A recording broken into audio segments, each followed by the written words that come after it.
Des centres de tennis, il n'y en a pas énormément qui se sont construits dans les dernières années au Québec.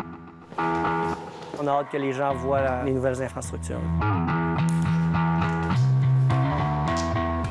Ça a été pensé, oui, pour le joueur, fait que c'est super sur les terrains.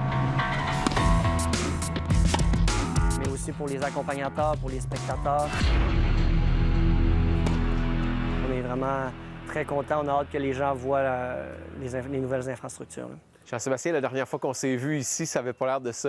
C'est fenestré des deux côtés, donc on a une vue, les deux sections de 4 terrains de chaque côté. Ça va devenir un aire de vie, donc c'est accessible à tous. Là, c'est prêt. C'est prêt, on est prêt. On ouvre lundi au grand public, le 11 mai. Le centre est exceptionnel. C'est beau, c'est neuf, c'est grand, c'est vaste. Il y a de l'espace en arrière, de l'espace au plafond. Souvent, un centre de tennis, c'est très éco. Ouais. On a des panneaux acoustiques partout au plafond. On en a dans les murs aussi. On a un éclairage inversé, donc pour vraiment empêcher que les joueurs soient éblouis.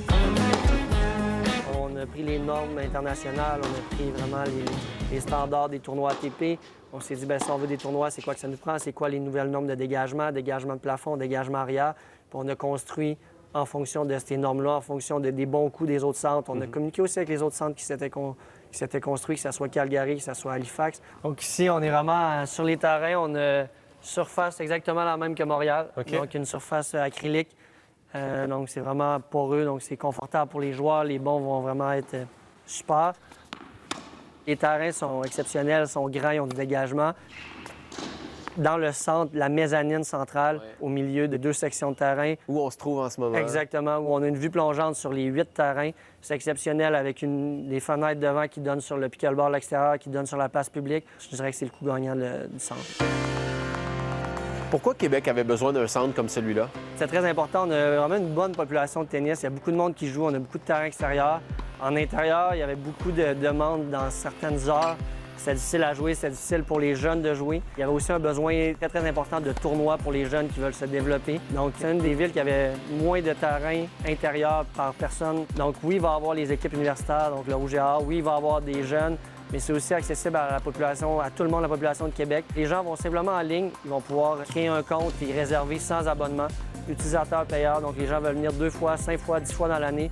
Ils peuvent venir, ils peuvent réserver 7 jours d'avance. Donc, ça va vraiment être accessible à toute la population. En plus de ça, on va avoir une académie de tennis disponible pour toute la population, les jeunes, pour du récréatif à partir de 3-4 ans qui veulent découvrir le sport, autant que les adultes, autant que les jeunes de haut niveau, que les adultes de haut niveau. On veut vraiment permettre aux jeunes de découvrir le sport. Donc, on a vraiment tout pour que ça soit super. As-tu hâte de le voir en vie, ce centre-là? Parce que là, ça ouvre lundi. Ça ouvre lundi. C'est sûr que là, on aime le bâtiment. On est en train de finaliser tout. Mais là, on a hâte de le voir plein. On a hâte de voir les gens qui trippent, qui voient le bâtiment, qui ont vraiment envie d'y jouer, qui ont envie de revenir. C'est vraiment... Là, on a hâte à l'ouverture. Là. On finalise tout pour lundi. Merci Jean-Sébastien. Bon succès. Merci beaucoup.